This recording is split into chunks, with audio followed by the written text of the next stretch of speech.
live like no one else, so later you can live like no one else, right? I Right, love right. that quote from Dave Ramsey. I don't agree with everything Dave Ramsey said, but like that is the truth. Like if you don't make those sacrifices now, you can't ever get to where your investments are paying because you won't have investments. If you just spend all your money, you can't do that. If you don't work a little harder and increase your income a little bit to get some money on the side, you're not going to do it, right? Hello and welcome back to Last Life Ever. My name is Jeff Holst, and that is Jillian Sidoti. And today we are going to talk about The Wealthy Gardener, which is a book by John Soforic, right? And it is a book that we just recently covered in our book club. And Jillian and I like the book so much, we decided to do a whole episode where we reviewed the book. And I've already given it away. I like the book. Jillian, you also like the book. I loved the book. I loved the book. This was a Jeff recommendation. Clearly the best ever written. And I think this is the experience that most people have when they read this book. Because I read it, a couple of years ago and then reread it for the happy hour, right? Our book club happy hour that we do, which if you guys don't know about it, you should just reach out. We'll get you the information about the next one. But yeah, it's free and we do it every month. So we pick a book, we talk about it. You don't even have to read the book. You just show up and listen to us talk about the book if you want. But some of the people in our mastermind have been reading The Wealthy Gardener as well because we were doing it for the book club and a lot of them participated in it. And some of them just heard our discussion about it at the book club and decided, wow, they like it that much. I should read it. Like Hayden, former guest here, was just telling me in our pod meeting that that was just telling me in the pod meeting that he's listening to it now and he's like it's changing everything that I'm doing. It's even changing what he's tracking for his daily habits because it's that inspirational. And I felt the same way. I was like, holy cow, how come I didn't know? And I mean, I feel like right now what we're doing is we're just like talking about how great it is without giving concrete examples, but I think we should step back a minute and give the overarching idea. So the Well, I think overarching there's yeah. Yeah, go ahead. I actually I have some notes on this. I took some notes so I could be prepared for this conversation. But here's the four big huge things, and he breaks it down even further into like 55. I think it's 55 lessons. So there's 55 things he's basically saying you got to do in life. But if you go a step above those 55 things and look at what are those 55 things encapsulating, he's saying pursue your passions. You must become a lifelong learner. You must become a lifelong learner. You have to have perseverance. Nothing comes easy. And you have to have long term vision. And then all of these steps within that are within those things. Pursuing your passion, learning continuously, having perseverance, and having a long term vision.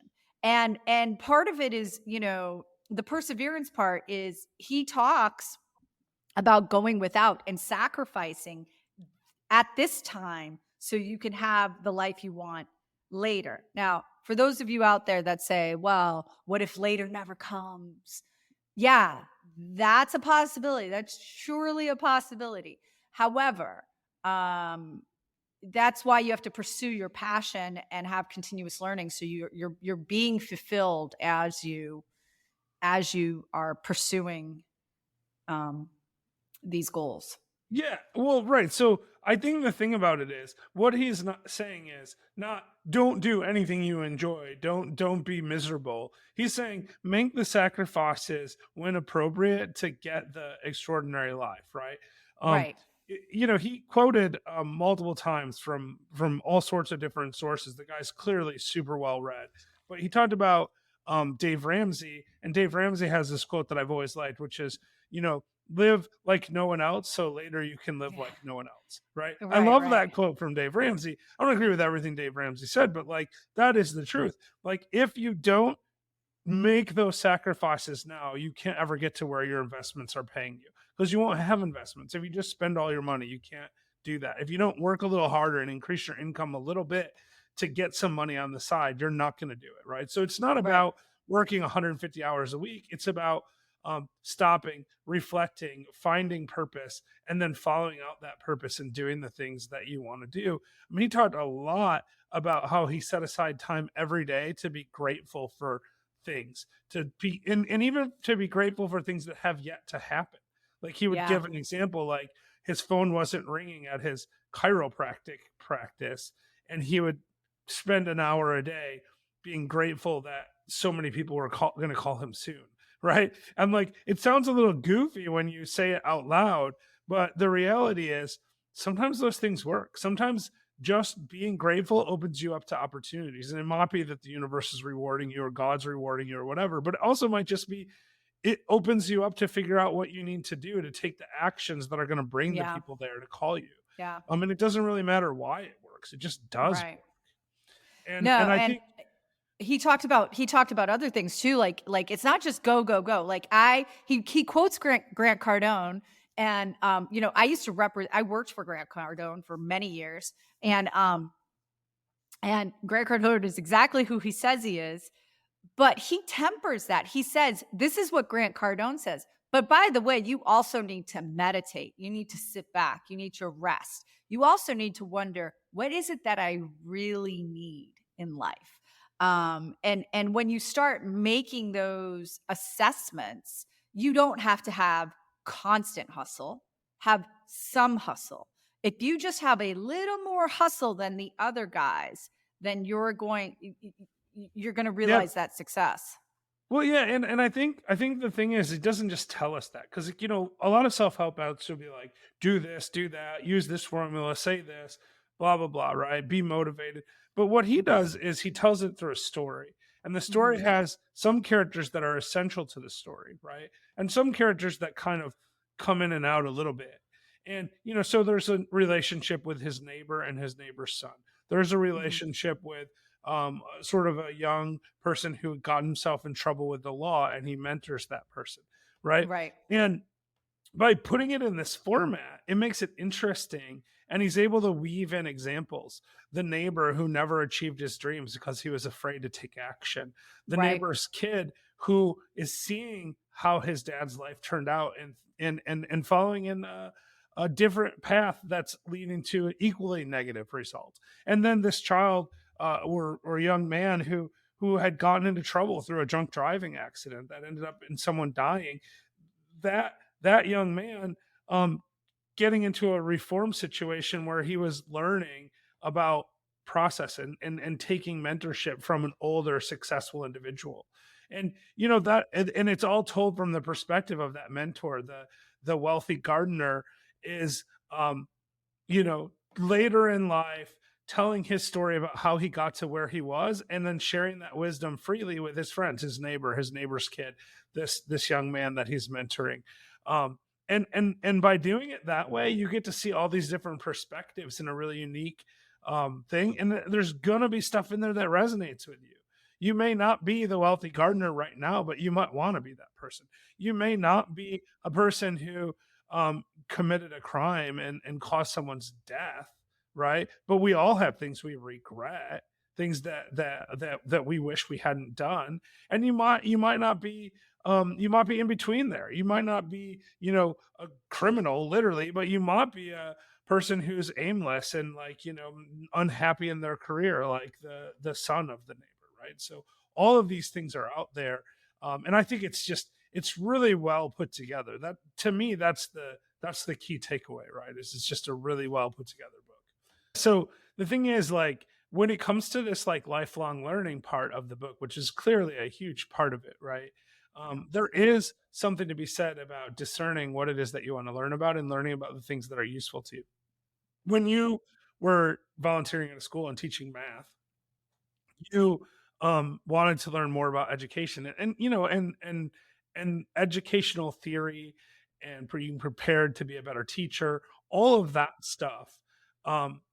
It's probably really useful anyway. Like, I don't think it hurt you to learn that.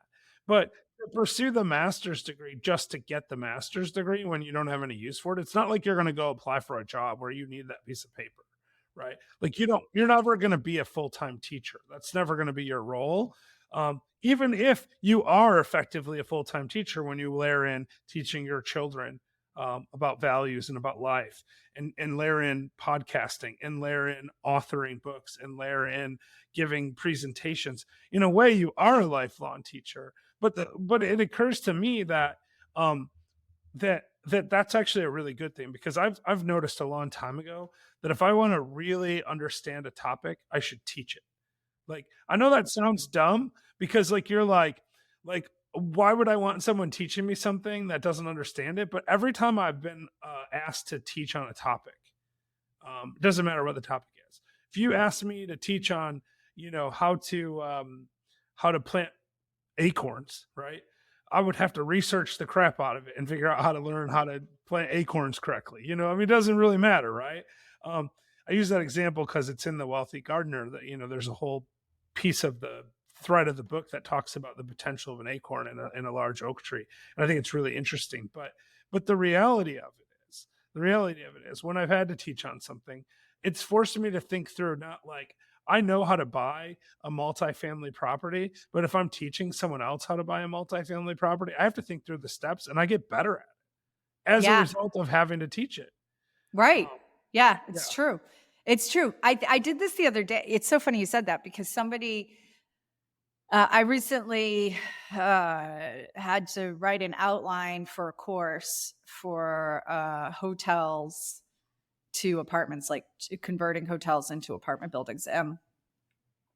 I didn't, I've only done so much of that. I've only invested in so many hotels and converted them to apartment buildings. So I'm no expert by any stretch of the imagination, but this gave me an opportunity to kind of like flesh it out and think, what are all the things? And then you know what I did?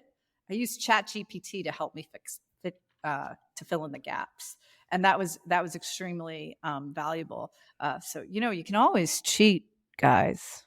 ChatGPT is a great way to cheat at life Well, in a good so way. I mean, here's the thing, right? That's about continuing to learn. Like I found, um, we were playing around with this in Bali actually, right? So like the Chat Mhm. GPT thing, like I want to talk to someone who doesn't speak English in Indonesian, and I could use Google Translate, but Chat GPT, I could say, "Hey Chat GPT, will you please explain to my taxi driver these are my goals? Here's the 7 things. By the way, he only speaks Indonesian, so will you first tell him that you're interpreting what I'm telling you and do that in Indonesian and explain to him what he wants and then push a button and it spits out a whole bunch of stuff that's indecipherable to me and the taxi driver nods and smiles and we get to go to exactly where we wanted to go.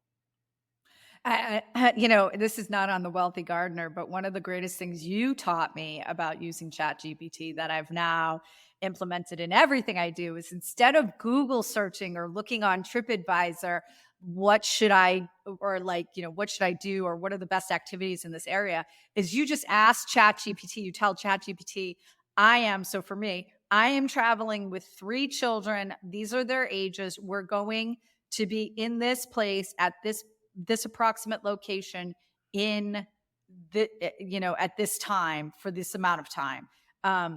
Please write me an itinerary of things to do. I know it's really amazing, and there's so many things like that, and we can do a whole episode on ChatGPT later. I want to stay focused on the wealthy gardener here, but I do think it is relevant because we would not know about those things if we weren't continuing to stay inquisitive, which is one of the things that the wealthy gardener talks about. And I mean, honestly, so this book, like we could take every chapter and make an entire episode on it. I swear. Like we'll have these one line, sentences, lesson 4.12, or whatever. And then it will have some like short allegorical statements and then it will tell you the lesson and you're just like oh my gosh that's amazing, right? And it's just like that over and over again. I mean it's actually really an unbelievable book. And so if you haven't read it, I would recommend the Audible, but I think you could read the book and get maybe even more. I actually am thinking about going back and reading and highlighting the book, and it'll be my fourth time through the book at that point. But I really do think it is that great. And I think the story keeps you interested and the lessons make it valuable. And it's a rare combination for those two things to work together. I can think of a couple of other books like that. You know, I think it's one of the reasons the Rich Dad was such a successful book. It's because it had a semi interesting story and it had some decent lessons mixed in. But to me, this is a better book than that. This is just really put together a lot. Yeah, and another example would be like The Richest Man in Babylon. That's another one that has life lessons sort of layered into an interesting story. I'd like to say, my book is a little like this too, because I put some interesting narrative in, but I have like real life lessons embedded in it. And I think that um, that's really the future of self help. And this is probably The Wealthy Gardener is probably the best example of it. Yeah, not just that. It's funny you say that. But eh, the thing that distinguishes this book from, to me, Rich Dad, is the author. I don't I don't find Kiyosaki to be that nice of a man. I've met him in person, and you and I have talked about that before. But I also find Kiyosaki to be very, frankly, rude to his poor dad. I get where he's going. I understand, but I think there's got to be Yeah. just So a I little more mean, respect we can there, be a little more of a broad view critical of about life. that, right? Like he doesn't have, his poor dad is his actual, father, right? Like it's as opposed to his friend's father. Right. But his poor dad lived a life that was different than what Kiyosaki thinks we should live. And as a result of that, he purposely villainizes his dad in a little bit. But in fairness, he wrote it after his dad's death, and he periodically throughout the book, I've read that book 20 times, right? Like, I mean, I really do like Right. the book. I know you're not a huge fan, but I really like the book. Um, Well, it's mostly because I don't like Kiyosaki, and I don't like that. Like that's the difference to me with Wealthy Gardeners. Wealthy Gardeners talking about, hey, you need to be not just wealthy for yourself. You need to be wealthy for your community. For sure. you Um, know, yeah, yeah, and you also have to be look introspectively, and there's that. Kiyosaki in that book and as a person is devoid of that. And yes, I yeah, said no, that out loud. I hear you. I mean, and I've also met Robert Kiyosaki in person, and I don't want to turn this into a bash Robert Kiyosaki thing. I think he's a guy who has a very unique perspective that doesn't seem unique anymore because we've heard it so many times, and he's a really good marketer. And I Mhm. think that he's done a tremendous amount of good. And I think the body of his work on the whole benefits the world. So I'm pro Kiyosaki, even if I don't want to hang out with him. I do agree with you. He's a little grumpy. Yeah. He's a little vulgar. He's not the kind of guy that I want to spend a ton of time with. But I shook his hand and told him thank you because if it wasn't for him, I wouldn't be right here right now. Fair. Now, I'm going to turn and I'm going to say somebody else who's not very popular, who I think is exemplified in, or I mean, I guess it depends on who you talk to about whether he's popular or not. Who's like the Wealthy Garden exemplifies, and that's Elon Musk, right? So, like, if you want to look at all the world of billionaires or the billionaires in the world, if you look at Elon Musk is like steps 1 through 55 of the Wealthy Gardener. You know, he's a lifelong learner. He's constantly hustling, he's pursuing a passion and things like that. So, I mean, if you Mm, just want to look to the most well, yeah, successful but I people, would actually argue that a yeah. better example would be Richard Branson. Um, Oh, Richard Right, Branson's yeah, like my hero, but though. You know that. because Elon Musk has the, Kiyosaki hardness, right? Like, Elon Musk wants Yeah. people to be happy and healthy and rich. I believe that. He wants to benefit the world. I think Kiyosaki does too, though. Like, these guys are they are trying to teach valuable things to the world, right? But they're both a little Mhm. harsh, right? The criticism of Elon Musk is that people don't like working for him, that he's too demanding, that he's grumpy, right? Those are the kinds of criticisms about him, that he says things that are uncouth. These are the same things that you don't like about Robert Kiyosaki. I think the difference is you've never hung out with Elon Musk, so you don't know how much you don't like him. So I gotta, hey Elon, you hear that? We gotta hang out. You gotta convince Jeff that you're not as grumpy as But Kiyosaki. listen, I and like how you put it. Yeah. Listen, listen, I saw Kiyosaki say to a man from the stage in front of an entire group of people. He asked a very reasonable question. The man asked an audience member asked a very reasonable question. And Kiyosaki from that stage said, "What are you fucking stupid?" in front of the whole well, yeah, group I mean, of I was people there to too. this So poor guy. Like he's I not a mean, nice yeah, but I could person. see Elon Musk saying that to someone too. Like that's the thing. Like I mean, I think Elon Musk would say for that matter, I think I would say that to someone. I mean, like uh, I just I think I You would might. not. I mean, sometimes people ask dumb questions. Now, in fairness, I was there. I personally thought that was a little over the top myself. But that being said, I have never met John Soforic, right? Maybe he would say that to someone. We don't know because we've No, never met it the would man. not. Like he also might be a whiny, complaining, grumpy old man. I assume not because I the doubt tone it. of his book There's is no different. way. But I personally think that you retrospectively read Kiyosaki's work as more negative than it is. I think if you never met Kiyosaki and you read his book, you would be like, wow, this is pretty good. Like, I think it's unfair to apply No, your I personal I read experiences his with him to the valuation of the book. And I always thought your dad's he's a teacher. It's an honorable profession. It's too bad he didn't learn how to build wealth, and he's just trashing well, him he all says over the some really place. nice things about his dad too, though. I mean, I think I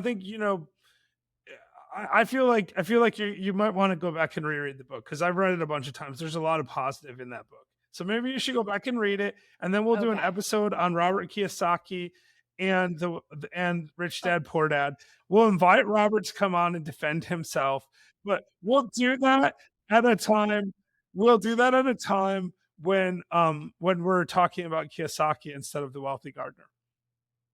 Well, bring us back in. We got to wrap up this conversation, and we're going to finish up by talking about how great the Wealthy Gardener is and not how bad other people's stuff are. So yeah, go out, buy the book, maybe buy it on Audible as well, so you can do it both directions and help him doubly as much.